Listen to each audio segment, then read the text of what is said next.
Well, in Brussels, an attempt to come up with some answers. EU interior ministers have been arguing over how to relocate 160,000 people who are currently stranded in Italy, Hungary and Greece. France and Germany are trying to persuade East European states to accept quotas, something they are reluctant to do. Hungary's Prime Minister argues that strengthening the EU's external borders should be the priority. Well, for more, I'm joined by Klaus Buchner. He's a German member of the European Parliament. Thank you for being with us here on France 24.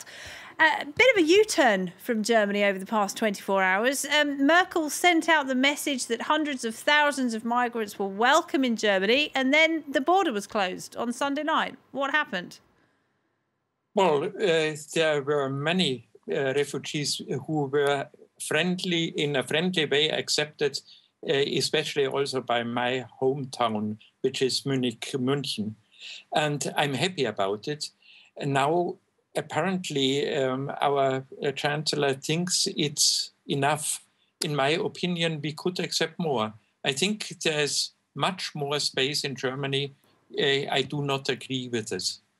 So estimates range between 800,000 and a million Syrian refugees in Germany this year. How many would you like to take? Well, I think even such a huge number would be possible, provided that we are very careful in integrating these people. It's a very, very difficult task, I agree. It's almost impossible to find so quickly some houses for them and all these logistic problems. But we have to tackle it. It's a problem which comes to us. We cannot say we ignore it. Is it naive to expect migrants to stay put in countries under the quota system, in countries like Greece and Slovakia, etc., where there is very little economic opportunity? In fact, there will be a limitless number, won't there, coming to countries like Germany, Sweden, the United Kingdom? Well, it's clear that these countries have to take more, many more.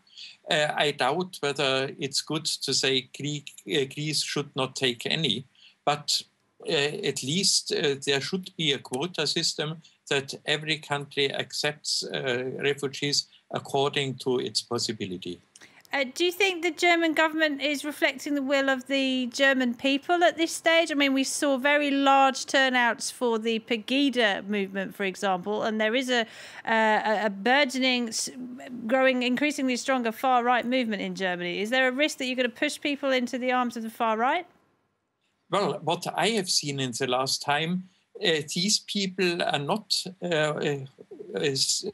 saying anything at the moment.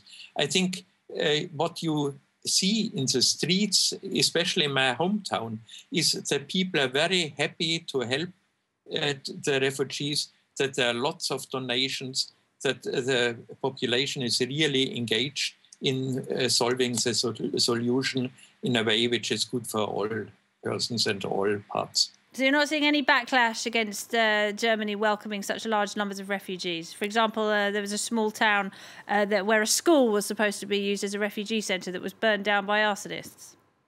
Well, I just tonight I heard of a situation where they wanted to have 500 refugees in some hall which is not used at the moment in a very small community.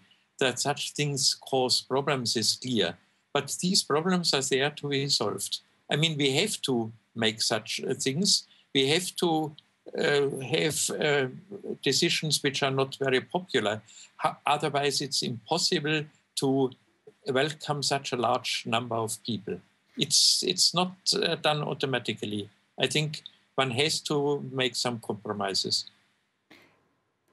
And is the Schengen zone dead in your view? Is it, at the moment, is it workable? Yes. Unfortunately, yes. But if the European policy reacts in a proper way, it's possible we could still distribute the refugees in a way which is good for everybody. I mean, it's clear that not one or two or even three countries can accept all these refugees. We have to distribute them. And I think the Juncker plan was not bad for that. You say that the European has an obligation to help the Syrian refugees. What about other Arab countries? What about countries like Saudi Arabia that have taken a very small number of refugees? Should they be doing more? They should definitely do more, but take countries like Jordan. They have accepted as many refugees as they have in populations themselves. So it's far more than Europe does. But a lot of those people are living in refugee camps, aren't they? They're not actually being integrated into the population. Same situation in Lebanon and Turkey. Unfortunately, yes. Yes, that's true. And I think even this is an obligation for Europe, because we have to help by financial means that the life in these camps is at least such that people can survive. All right, Klaus Buchner, thank you very much indeed for talking to us. Thank you.